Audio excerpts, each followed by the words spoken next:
سلام خدمت دوستان عزیز. توی این ویدیوی آموزشی میخوام تنظیمات و نحوه سیمکشی ماژول ترموستات 1209 رو بهتون یاد بدم. خب این ماژول رو اگه نگاه کنید شکلش به این صورته که سه تا کلید داره. کلید اولی ست که وارد تنظیمات میشه اگه اینو بزنیم. کلید وسطی مثبت یعنی زیاد کردن. این کلید آخری هم واسه کم کردنه. خب اگه ما اینو بخوایم توی دستگاه جوجه کشی استفاده کنیم یه سری تنظیمات خاص داره که ما باید حتما انجامش بدیم. خب دستگاه جوجه کشی به این شکله که دما رو روی 37.7 37.5 الی 37.7 باید دما رو براش تنظیم کنیم و این ترموستات این کار رو برای ما انجام میده، یعنی تنظیم دما توی محدوده 37.5 تا 37.7. خب برای این کار کافیه که ما دکمه اولی رو یه بار بزنیم. وقتی که شروع کرد به چشمک زدن، الان نگاه کنید 37.7. من قبلا روی 37.7 تنظیمش کردم. این اولی رو یه بار دیگه میزنم، شروع میکنه به چشمک زدن. با این دوتا دکمه‌ای که بهتون گفتم اینو کم و زیاد میکنیم. گفتیم این سومی کمش میکنه، الان اومد روی 36.4. خب من دوباره میبرم بالا، میذارم روی 37.7. خب اینو میذاریم روی 37.7 یا 37.6. معمولا برای دستگاه جوجه کشی روی 37.7 میذارن. خب اینو که ما زدیم یه سری کارهای دیگه هم باید براش انجام بدیم. این دکمه اولی رو این دفعه باید یکم بیشتر نگه داریم. خب وارد تنظیمات میشه به این شکل. اگه یکم نگهش داریم وارد تنظیمات میشه. خب تنظیمات اینجا نوشته P0. گزینه اول توی تنظیمات P0. خب حالا بهتون میگم P0 یعنی چی. اگه رفت روی P0 یه بار دیگه اگه 3 تا بزنیم اینجا یه چیزی میاره که H انگلیسیه. یعنی چی؟ یعنی هیتر. هیتر مربوط به در دستگاه جوجه کشی. توی دستگاه جوجه کشی ما به هیتر نیاز داریم، یعنی دما رو برای ما گرم نگه داره. اون محفظه یا اتاق یا هر جایی که این ترموستات رو توش استفاده میکنیم اگه گزینه اول P0 رو بذاریم روی هیتر یعنی همون H، دما رو برای ما گرم میکنه. یعنی باید وصل بشه به المنت یا لامپ یا هر وسیله گرمایشی دیگه. خب یه بار دیگه من این 3 تا میزنم. حالا من وارد P0 شدم. این قسمت مال P0 با این کم و زیاد. ببین با این دوتا فرقی نمیکنه، دومی یا سومی هر کدومو که بزنیم این عوض میشه. این C یعنی کولر، این H یعنی هیتر. کولر چیه؟ کولر یعنی برای ما یه محیطی رو خنک کنه. اگه ما اینو بذاریم روی C، ترموستات و تنظیمات P0 رو بذاریم روی C، اون موقع دیگه ما نمیتونیم وصلش کنیم به لامپ یا المنت. در عوض باید وصلش کنیم به یه چیز خنک کننده مثل یه دونه فن یا کولر. هر چیزی که خاصیت سرد کنندگی داشته باشه میتونیم وصل کنیم به این ترموستات و با این کار محیط رو برای ما خنکش میکنه. یعنی اجازه نمیده اگه ما مثلا بذاریم روی حالت C، ترموستات رو بذاریم روی حالت C یا همون کولر و مثلا دماش هم بذاریم روی 37.7، دیگه اجازه نمیده دما به اون حد بحرانی برسه. قبل از اینکه به اون دما به اون حد بحرانی برسه اون فن یا کولر رو برای ما روشن میکنه، شروع میکنه به چرخیدن. اینقدر این کار رو ادامه میده که تا دمای محیط بیاد پایین. ولی گفتم توی دستگاه جوجه کشی ما حتما اینو باید بذاریم روی حالت H یعنی هیتر. خب من دوباره 3 تا نگه میداریم دکمه اولی تا دوباره وارد تنظیمات بشه. من P0 رو بهتون توضیح دادم. خب اینو میزنم، وسطی رو میزنم، میره روی حالت P1. P1 ببینیم چیه. P1 تلرانس دمایی بهش میگن. تلرانس دمایی چیه؟ ببینید این حالت، این خود تنظیمات کارخانه معمولا روی 2 درجه است. نگاه کنید 2.0، 2 درجه. ولی توی دستگاه جوجه کشی ما اینو میذاریم روی 2 یا 1. اینو میذاریم روی 0.2 درجه. یعنی چی؟ یعنی حساسیت دمایی ما 0.2 درجه باشه. خب باید بهتون توضیح بدم که یعنی چی. فکر کنید دستگاه ما گذاشتیم روی این دما رو گذاشتیم روی 37 و 7. دستگاه باید روی 37 و 7 بمونه، دمای داخل دستگاه. ولی یه مسئله هست، شما فکر کنید یه دونه لامپ وصل کردی به این ترموستات. وقتی که دما به 37 و 7 برسه و لامپ خاموش بشه توسط این ترموستات، ببینید وقتی که این دمای داخل دستگاه به 37 و 7 برسه، اینجا نگاه کنید من گذاشتم روی 37 و 7، دمای داخل دستگاه به 37 و 7 برسه، این ترموستات لامپو خاموش میکنه یا المنت فرقی نمیکنه، خاموشش میکنه برای ما، هیتر رو خاموش میکنه. خب روی چند دوباره روشنش میکنه. یعنی چقدر از 37 و 7 بیاد پایین که برای ما لامپ یا الیمنت رو دوباره روشن کنه و اجازه نده که دستگاه جوجه کشی سرد بشه. خب این همون قسمتی که من گفتم P1 اون قسمتیه که مربوط به اینه. P1 اگه اینو بذاری روی 2 دهم، یعنی اگه 2 دهم دما بیاد پایین، هیتر رو دوباره روشن میکنه. مثلا اینو گذاشتیم روی 2 دهم و دمای دستگاه رسید به 37 و 7، لامپ خاموش شد. خب وقتی که لامپ خاموش بشه دمای دستگاه میاد پایین دیگه. چقدر بیاد پایین که روشن بشه؟ 2 دهم اگه بیاد پایین لامپ رو برای ما روشن میکنه. یعنی اگه به 37 و نیم 37 و 5 دهم برسه دوباره لامپ رو خاموش میکنه. اگه ما اون حساسیت رو بذاریم روی 3 دهم، روی 37 و 4 روشن میشه. اگه بذاریم روی 4 دهم، روی 37 و 3 روشن میشه. هر چقدر ما این عدد رو بیشترش کنیم دیرتر لامپ روشن میشه. پس برای دستگاه جوجه کشی مناسب نیست اگه این عدد ما مثلا 3 و 4 و 5 باشه. بهترین عدد به نظر من 2 دهم یا 1 دهمه. ولی بذارید روی 2 دهم. 1 دهم احتمال داره رله زود بسوزه، چون زود لامپ رو خاموش روشن میکنه و احتمال داره که رله رو بسوزونه. پس بذارید روی 2 دهم تا یکم دیرتر لامپ رو روشن و خاموش کنه. اینجوری نه به لامپ فشار میاد نه به رله این ترموستات. خب دوباره میریم توی تنظیمات. P1 رو P0 رو گفتیم، P1 هم گفتیم، P2 ببینیم چیه.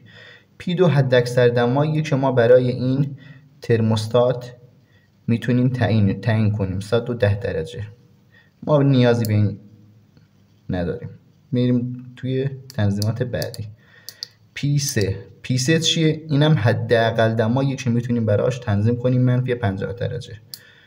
اینم ما لازم نداریم. P4 خب P4 هم مهمه توی دستگاه جوجه کشی. P4 چیه؟ P4 قسمت کالیبره این ترموستاته. بعضی از این ترموستاتا خیلی خیلی خیلی کم پیش میاد که از کالیبره در بیاد، یعنی دما رو اشتباه نشون بده. مثلا ما یه دونه دماسنج قوی توی خونه داریم، میگه دمای داخل دستگاه 37 و 7، ولی این ترموستاتی که اینجاست 37 و نیم نشون میده. یعنی 2 دهم دما رو خطا نشون بده. اون 2 دهم ما باید اینجا تنظیمش کنیم.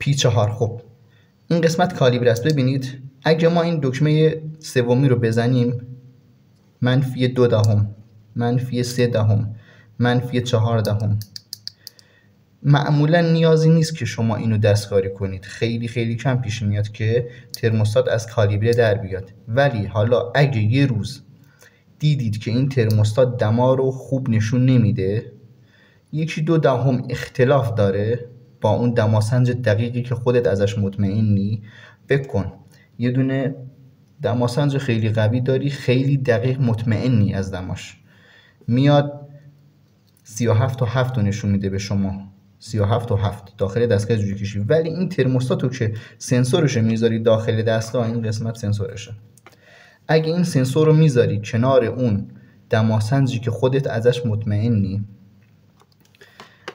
ولی این ترموستات دما رو اشتباه نشون میده، یعنی مثلا این 37 و نیم نشون میده، اون دماسنج دقیقی خودت مطمئنی ازش 37 و 7 نشون میده، این یعنی این ترموستات شما 2 دهم دما رو کمتر نشون میده. پس باید یه کاری بکنی که اون 2/10 جبران بشه. اینو باید تنظیمش کنی. کجا؟ همون قسمتی که گفتم P4. نگاه کنید، اگه من اینو 2/10 ببرم بالا، دما رو 2/10 میبره بالا واسه ما. نگاه کنید. خب الان نگاه کنید، الان دما 32.5 32.6. دمای محیط در حال حاضر 32.5 32.5 دیگه. من میرم همون قسمت P4 دوباره یه بار میزنم، این 2/10 رو میذارم روی 0. خب دوباره این 3 تا نگه میدارم. نگاه کنید 32.3 32.2. اون 2/10 که برده بودم بالا اومد پایین. اگه شما از اون ور 2/10 ببری بالا، این دما رو 2/10 میبره بالا. اونجا 1 درجه ببری بالا، اینجا 1 درجه میاد بالا. الان 32.2. اگه ما دوباره 2/10 دیگه ببریم بالا، 2/10 3/10 دیگه دما رو ببریم بالا، دوباره میشه 32.5. ولی شما به این قسمت کالیبره احتیاجی ندارید، دستکاری هم نکنید. معمولا اینا که از شرکت و کارخونه میاد بیرون کالیبره شده هستن. خیلی خیلی کم پیش میاد که کالیبره نباشن. شما فرض رو بر این بذارید که اینا کالیبره هستن و لازم به کالیبره نیستن. قسمت P4 رو عرض میکنم. خب ببینیم P5 رو نیازی نداریم توی دستگاه جوجه کشی. P6 هم نیازی نداریم، باید روی همون حالت آف باشه. خب تموم شد. این تنظیماتی که من براتون توضیح دادم برای دستگاه جوجه کشیه. همه چیزایی که لازم بود قبل از اینکه اینو روی دستگاه جوجه کشی نصب کنی بهتون توضیح دادم. قسمت P0 P1 P2 P3 و P4 یکم مهمترن که توضیح دادم بهتون. مهمترین قسمتش همون تنظیمات خود دماست. یه بار که این 3 تا بزنی میتونی این دمایی که اینجاست رو تنظیمش کنی. روی دستگاه جوجه کشی شما بذارید روی 37.7. برای ذخیره کردنم هر وقت رفتی توی تنظیمات خواستی ذخیره کنی تنظیمات، کافیه دکمه 3 تا چند ثانیه نگه داری. وقتی که این 3 تا چند ثانیه نگه داری وارد تنظیمات میشه. برای ذخیره کردنش هم همین کارو باید انجام بدیم. به این شکل من دوباره 3 تا چند ثانیه نگه داشتم، تنظیمات ذخیره شد و اومد روی دما، اومد روی نمایشگر به این شکل. خب ببینید ما اگه بخوایم اینو به یه دونه لامپ یا المنت وصلش کنیم چیکار باید بکنیم؟ خب ما اینجا 4 تا ورودی داریم. این 2 تا ورودی اول آداپتور یا منبع تغذیه بهش وصل میشه. حتما دقت کنید که آداپتور 12 ولت به این ترموستات وصل کنید. 12 ولت 1 آمپر یا 2 آمپر فرقی نمیکنه. ولی اگه شما توی دستگاه جوجه کشی فن دارید، فن 12 ولت دارید و وصلش میکنید به همین آداپتور، بهتره که از آداپتور 2 آمپر استفاده کنید که هم بتونه فن رو روشن کنه براتون، هم بتونه این ترموستات رو برای شما روشن کنه. ترجیحاً از 2 آمپر استفاده کنید. ولی اگه فقط میخواید این ترموستات رو باش روشن کنید 1 آمپر هم کافیه برای شما. خب داشتیم میگفتیم اینجا 2 تا ورودی دیگه هم اینور داریم. این 2 تا ورودی که اینوره مال لامپ یا المنته، هر وسیله دیگی که ما میخوایم وصل کنیم به این ترموستات. وصل کردنش هم خیلی راحته. فقط یه دونه سیم میاریم به این شکل. این سیمی که من آوردم کوتاهه. شما یه دونه سیم درازتر تهیه میکنید. این قسمتی یه سرش رو لامپ وصل میکنید، لامپ یا المنت فرقی نمیکنه. این سرش هم وصل میشه به برق، 2 شاخه برق. بکنید آقا اینو زدید به برق. اینم چی شد؟ اینم المنت یا لامپ وصل میشه به این سرش. خب بعد میایم چیکار میکنیم؟ میایم این قسمت سیمو جدا میکنیم از هم. یکی از این سیما رو قطع میکنیم. فرقی نمیکنه این باشه یا این، اصلا مهم نیست.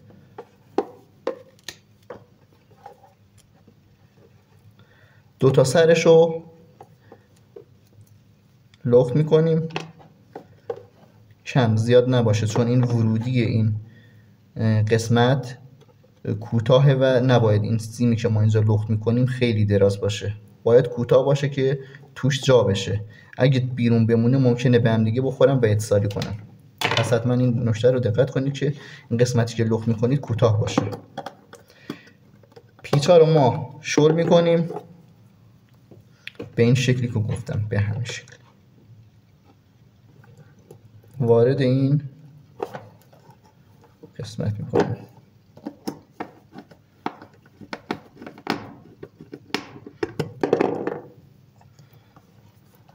سیم بعدی هم به همین شکل وارد میکنیم، پیچش رو صفر میکنیم. تمام، به همین راحتی تموم شد. این سرش لامپ یا المنت، این سرش هم دو شاخه برق. اینو اگه بزنیم به دو شاخه برق، یه دونه لامپ هم وصل کنیم به این قسمت، دیگه تموم کارش. میتونیم لامپ رو بندازیم توی دستگاه زوجی کشی. این سنسورم از یه جایی یه سوراخی براش درست میکنید، میفرستید داخل دستگاه زوجی کشی نزدیک تخم‌ها. این سنسور باید نزدیک تخم مرغا باشه، نباید نزدیک لامپ باشه، چون ممکنه نزدیک لامپ باشه دما رو یکم بیشتر نشون بده. حتما از فن استفاده کنید داخل دستگاه جوجه کشی تا دما توی همه بخش‌های دستگاه یک نواخت باشه، یه جا گرم نباشه یه جا خنک باشه. اگه از فن استفاده کنید این مشکل حل میشه. فن هم بذارید روی لامپ که گرمای لامپ رو داخل دستگاه پخش کنه. خب گفتیم این سنسور رو میذاریم نزدیک تخما، مثلا 10 سانتی متر با تخما فاصله داشته باشه این سنسور. لامپ هم گفتیم میذاریم داخل دستگاه، لامپ رو به این قسمت وصل میکنیم به اینجا. دو شاخه رو که بزنیم به برق، دو شاخه آداپتور هم باید بزنیم به برق، دو شاخه لامپ یا المنت هم باید بزنیم به برق همزمان، هر دو تاش. و اگه این کارو بکنیم لامپ یا المنت ما روشن میشه. این مدل ترموستات رو میتونید از سایت ما به نشانی kanibator.ir تهیه کنید. جنس اصل براتون ارسال میشه و هیچ مشکلی نداره. اینا جنس خیلی خوبی هن. جنسای بدل توی بازار زیاده و حتما وقتی که میخواید از اینا تهیه کنید جنس اصل تهیه کنید. از سایت ما به نشانی kanibator.ir هم میتونید تهیه کنید. آدرس رو داخل توضیحات براتون میذارم. روزتون بخیر.